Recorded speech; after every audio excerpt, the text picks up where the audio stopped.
Okay, well, welcome back to the channel, or welcome to the channel, whichever applies to you.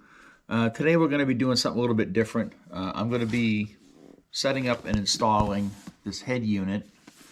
It's a Boss BV960NV audio system head unit in my Ford F150. We got this from Crutchfield. They also sent a wiring harness that goes into the truck that you tie into this unit, and then here's a face plate that goes on with this. So let's talk a little bit about this unit. So this is a Bluetooth built-in navigation, DVD, MP3, CD, AM, FM receiver, and it has a 6.2 or 157 millimeter widescreen touchscreen digital TFT monitor. The unit that's in the truck right now is just a basic AM/FM radio. There's nothing special about it. But since I kind of spent that money in the truck, we haven't really been driving it that much because of gas prices. So I kind of told my wife, I said, we're going to start driving that truck. I spent $6,000 on it, $8,000 in the last 2 years, $6,000 in the last 2 weeks. I said, so I'm going to start driving it. She takes the car to work, which is a lot better than gas. But we're going to start using the truck a little bit more, so I want to put this head unit in that has more than just an AM/FM radio. So let's take a look. Okay, so part of the unit is you get a remote with it, and here is the wiring harness that goes into the back of the unit.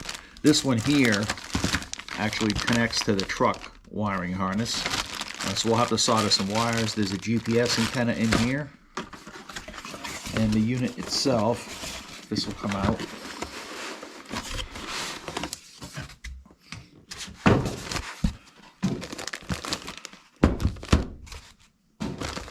And here's the unit itself. It's a double DIN setup, and I believe we're going to be taking this cover. It says remove these 2 screws before installation, otherwise this player will not work properly. And these are 2 Phillips. Phillips over here. I think these are just, transportation screws that probably won't let the disk drive move. And we'll get rid of these things. Alright, so here's the unit itself. And the first thing we're going to do is we're going to do the wiring harness. Okay, so here's the GPS antenna. And here is the unit that plugs into the back of the head unit.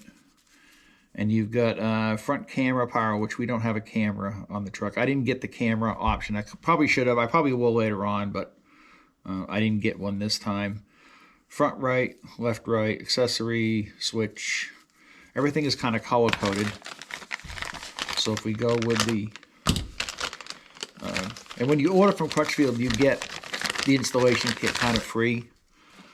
So you can see this is what is actually going to plug into the truck harness, and then you wire these 2 together. So that's what we're going to do first thing. Okay, so some of these are already capped off. You can see the caps on the end of these, because some of these we won't use. Like this one that's capped is remote output. We probably won't use that. Antenna output, we don't have an automatic electric antenna. It's fixed. What else do we have? Here's one for front camera power. We don't have a front camera. And I think that's it. I think there's 3 that are capped. Well, actually there's 4 that are capped. And then we got rear camera power. So there's 4 of these that we're not going to use. That they probably figure that's standard, so that's why they cap these. You can just pull the caps off and the wires will be set there. So everything is kind of color coded the same. You kind of use all the colors match up to what you're going to use. So that's what we're going to do right now. Okay, so I got some heat shrink here. I just ordered some new connectors online, and I didn't realize that it actually came with 600 pieces of heat shrink. So we're going to use some of these to tie into this. So but first what I want to do is, what size are these? Probably too big. Does it say what size they are? It doesn't say really what size these are. I think these the red ones are the same size. The red ones are the ones we're going to use. So we're going to take out a few of these.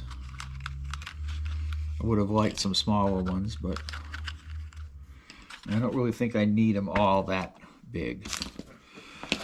So let's all right, so some of these are too long, so I don't really need these that long, so I can kind of cut these in half.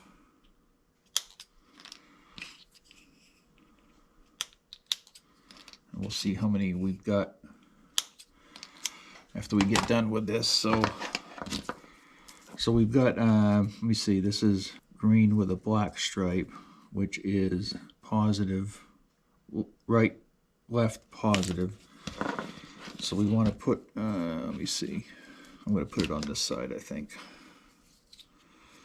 So we'll just start putting this all on here.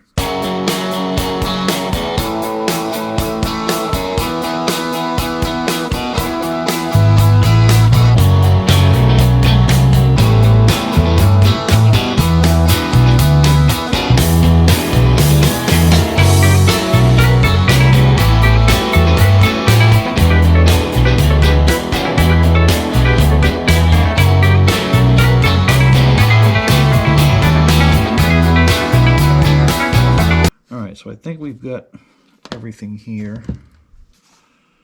So this is going to go like that. And then we'll go out to the truck and we'll see what it looks like. I've got to turn the, let me turn that off. I don't need that anymore.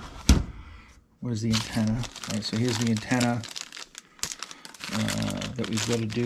This goes in here. Okay, so we're out in the truck now, so you can see this is kind of just a bare bones truck, which is just what I wanted. I don't want a whole lot of, in fact, if you look at the floorboards, they're all vinyl, because I didn't want carpeting, because we're in New England with snow. So we're going to take this out, which is the stock radio, and we're going to put the aftermarket one in. Okay, so to get this panel out, you got 2 screws up here, and you got one down here that you kind of have to pop out, if I remember right. Yeah, there's one right there. And also you have to pop these side pieces out a little bit, if I remember. They don't have to come out all the way, but they have to come out a little bit in order to get that out. And then you have to pop this connector off for the emergency signal. I'm not going to take all this off because I don't need to, because we're not replacing this whole bezel. So let's take we got 4 screws here to take the radio out. Let's do that. Okay, there's only one connector in the back of this, and then there's the antenna, so let's take that out. Okay, so we've got this on. Like I said, there's only 2 connectors, so we just got to hook the side mounts up and you know, kind of set this up. So let me put the side mounts on, and then I'll be right back. Okay, so we've got, turn it over that way a little bit more, probably a little bit dark, but we got it over this way. So I've got to get in there and get the GPS antenna, if I can figure out where that is. There it is, right there. All right, finally got it. Damn. It only took 2 hours. All right, so we got to pull this GPS through up here.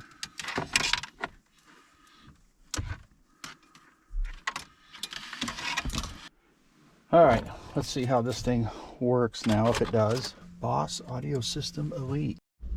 Okay, everything seems to be working now. I just called the tech support for Boss. This thing just had to be reset. So these buttons, which didn't work before, now work. So we got nav, mode, so all the radio stations work, so that's kind of cool.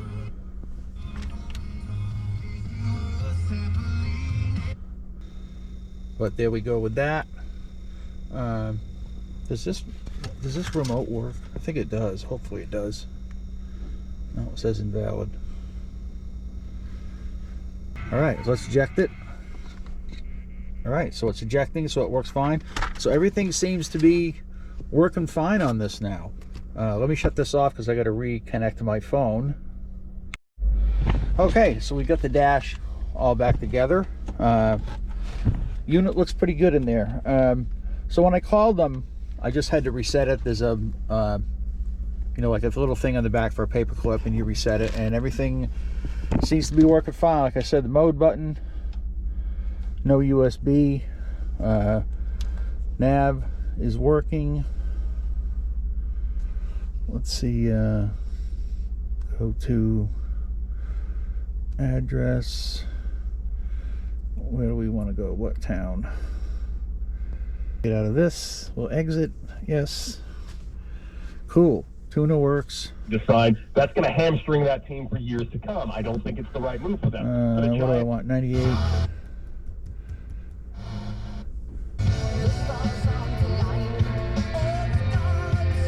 Okay, so that is going to do it for the installation of this Boss head unit. I'll do a full review of this in a few weeks after I get the hang of using all the features on this and setting everything up the way I want it. Don't forget to subscribe. Thanks for watching, and I'll see you in the next video.